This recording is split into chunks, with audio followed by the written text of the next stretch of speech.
Baiklah, perkenalkan nama saya Trisno Febrando Girsang, NIM 1803066062, kelas peternakan C. Di sini saya akan menjawab soal UAS aneka ternak dan satwa harapan. Yang pertama yaitu jenis-jenis jangkrik dan kuda dan yang paling banyak di peternakan di Indonesia.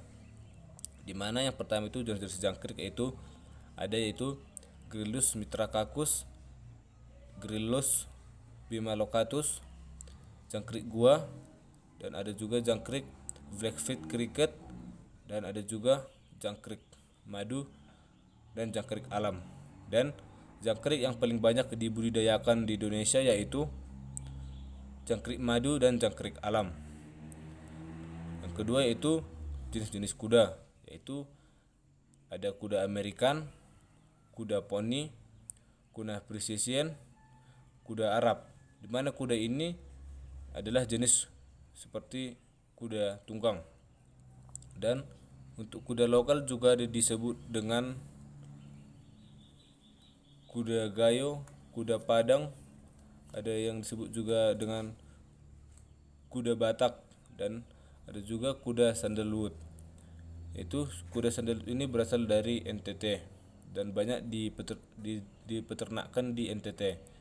Dan untuk kuda yang paling banyak diternakan di Indonesia itu salah satunya adalah kuda sandalwood. Soal yang kedua yaitu jelaskan tentang pakan yang diberikan peternak kepada jangkrik dan kuda. Di mana pada peternakan yang saya temui yaitu pada peternakan jangkrik dari umur 0 sampai 10 hari diberikan dedak dengan komposisi protein yaitu 11,3% sampai 14,4%. Lemak 15 sampai 19,7%. Serat kasar yaitu 7% sampai 11,4%, dan karbohidrat 32,4% sampai 52,3%. Dan untuk kadar abu yaitu 6,6% sampai 9,9%. Dan untuk umur 10 hari sampai panen, peternak memberikan pakan sayur-sayuran dan kulit buah sebagai sumber mineral dalam pertumbuhan ternak. Dan untuk pakan ternak kuda, di mana peternak memberikan pellet, dedak, molasses, dan hijauan. Di mana komposisi pada pellet ini yaitu kadar lemak memiliki 7%, dan abu 12%, dan kadar air 14 sampai 16%. Dan yang kemudian untuk dedak yaitu dengan komposisi bahan kering 89%, protein kasar 7,97%, lemak kasar 3,26%, dan serat kasar 37,81%. Dan soal yang ketiga yaitu pendapatan, di mana untuk pendapatan kuda pada peternakan yang kami temui yaitu untuk pemasukan yaitu 52.166.000 rupiah per bulan. Dan untuk pengeluaran yaitu sebesar 41.372.000 untuk per bulannya. Dan untuk modal usaha yaitu 496.460.000.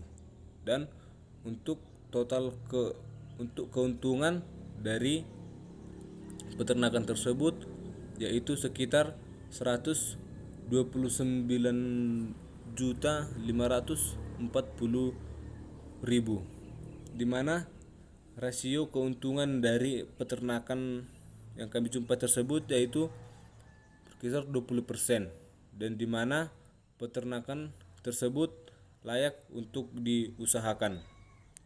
Dan untuk peternakan jangkrik, biaya penyusutan yaitu 4.950.000, di mana biaya penyusutan ini sangat rendah karena si peternak tersebut membangun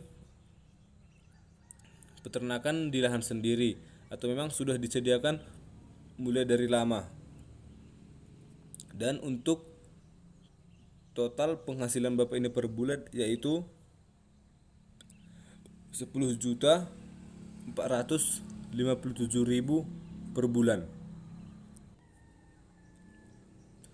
Untuk soal yang keempat yaitu manajemen apa saja yang perlu diperbaiki dalam peternakan jangkrik atau peternakan kuda. Yang perlu diperbaiki yaitu pada peternakan kuda yaitu pada manajemen pemeliharaan atau pada sanitasi, karena masih kurang efektif menurut saya, karena di peternakan itu hanya membersihkan kandang pada saat kotoran sudah menumpuk. Dan kalau menurut saya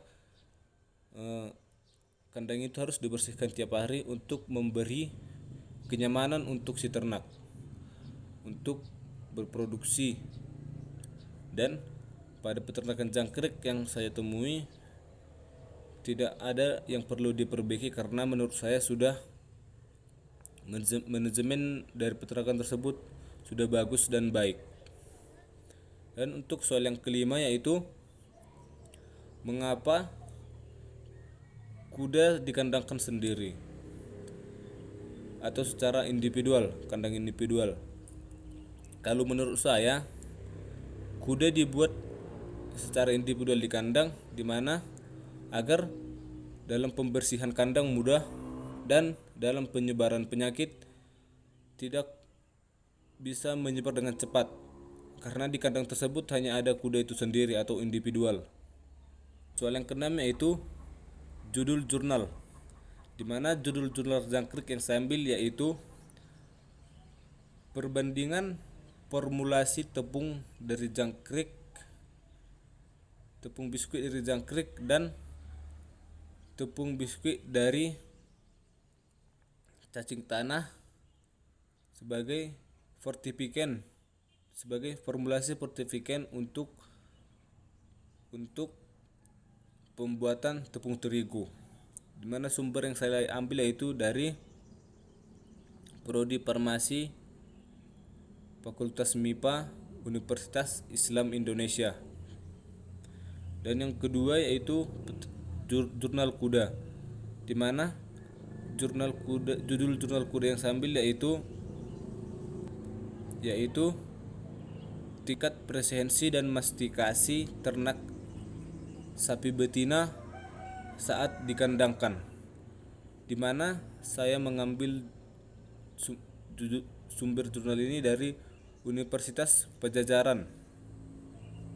Yang ketujuh yaitu tujuan dan perlakuan pada jurnal, di mana tujuan dari jurnal yang saya ambil yaitu dari jurnal jangkrik yaitu untuk mengetahui formulasi dari tepung jangkrik kalung dan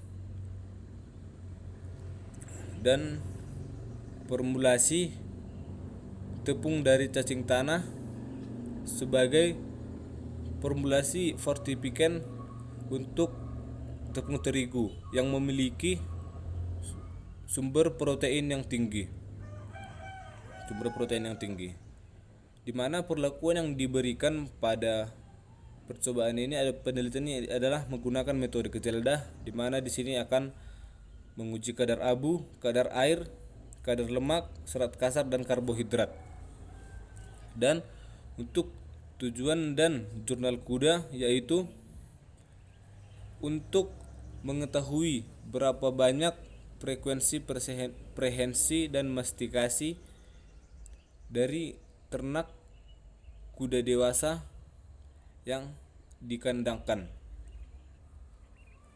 Dan juga di mana perlakuan yang diberikan pada ini adalah menggunakan metode deskriptif, di mana akan dilakukan 3 hari penelitian atau pengujian di lapangan untuk melihat prehensi dan mastikasi dari ternak kuda tersebut. Soal yang terakhir itu soal yang ke-8, yaitu hasil dan kesimpulan, di mana pada judul jurnal jangkrik yang saya review yaitu berdasarkan hasil dari penelitian atau literatur, di mana formulasi biskuit dari tepung jangkrik lebih efisien karena memiliki protein yang tinggi, yaitu sebesar 9,89% sampai 15,70%. Sedangkan pada formulasi biskuit dari tepung cacing tanah hanya memiliki jumlah protein sebesar 8,13%. Dan selanjutnya untuk ternak kuda, hasil dan kesimpulannya itu berdasarkan hasil penelitian dapat disimpulkan bahwa banyaknya rata-rata prehensi pada ternak kuda, yaitu dengan pemberian hijauan yaitu 117,54 kali per ekor per hari, dan 88,89 kali per ekor per hari, dan itu untuk konsentrat. Dan pada mastikasi pemberian hijauan yaitu 3055,57 kali per ekor per hari, dan 923,56% untuk konsentrat. Dan pemberian pakan dilakukan pada pagi hari. Sekian jawaban UAS dari saya. Saya ucapkan terima kasih.